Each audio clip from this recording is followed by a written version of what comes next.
Hey guys, in today's video we'll cover some awesome and couple not so awesome things about this blue phone. And yes, it is blue and it isn't at the same time. More on that later on. This is Vivo V23 5G, the mid-range phone that has a strong iPhone vibe about it. Let's check it out. Also, if you're new to this channel, please consider subscribing.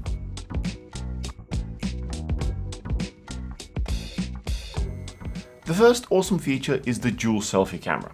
This includes the more standard selfie as well as an ultra-wide. While the main shooter is high quality, they both deliver pretty good results with one exception. This is where the first not so awesome feature or lack of it comes in.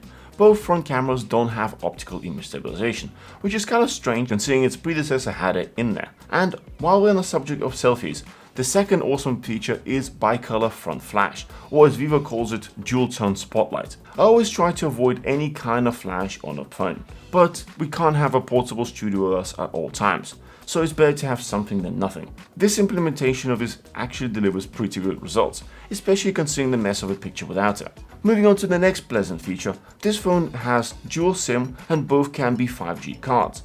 This is a pretty niche feature to have, as for example in Singapore, even getting a single 5G line is still rather expensive, and having two just doesn't make sense. But hey, the option is in there. Next one is Android 12 with Vivo's own FunTouch OS. It looks good and feels responsive. What stood out to me is the utilization of security and privacy features that Android 12 comes with, like the little green dot at the top of the screen indicating when the camera is being used. Also surprisingly, there is not that much bloat, and most things like Netflix app can be removed. If you were to use Netflix or YouTube, you would instantly notice that this phone only has downward firing speaker, and it's not great.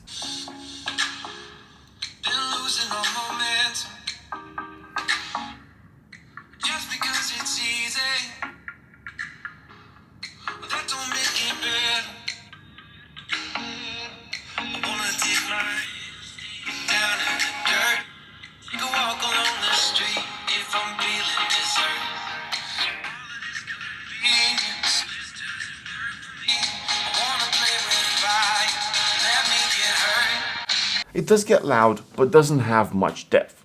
One large issue is accidentally covering it, as I've done several times while testing, especially when playing games, so expect to use headphones.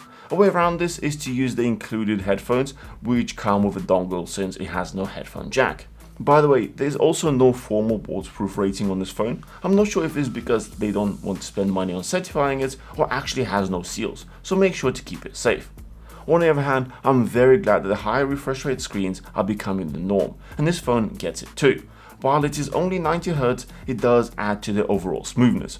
There's an option to select Smart Switch, which will go between 60 and 90, but personally I prefer leaving at 90. And last, and probably my favorite feature, is the color changing back.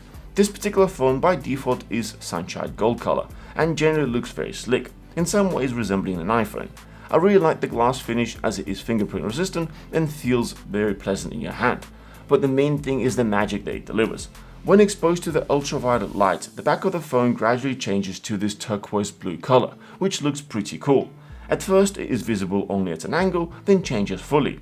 I wish my current flagship phone had this coating. And there's also a bonus piece. I can't believe that we call it a feature, but hey, this is the world we live in. This Vivo V23 comes with a charger included in the box. Yay Vivo. Personally, I prefer wireless charging, which is absent from this phone. This is of course to maintain their mid-range pricing. Given the choice, which one would you choose? Charging brick or ability to charge wirelessly? Let us know in the comments below. To quickly summarize, this is a good looking phone with some nice features as well as some compromises. It has a strong performing selfie camera as well as a magical back that makes it look pretty premium. I look forward to seeing what else they'll do with this lineup in the future. If you want to check out any of the items covered in the video, the links are in the description below. I hope you found this useful. Don't forget to smash that thumbs up and subscribe for more. We'll see you guys in the next one.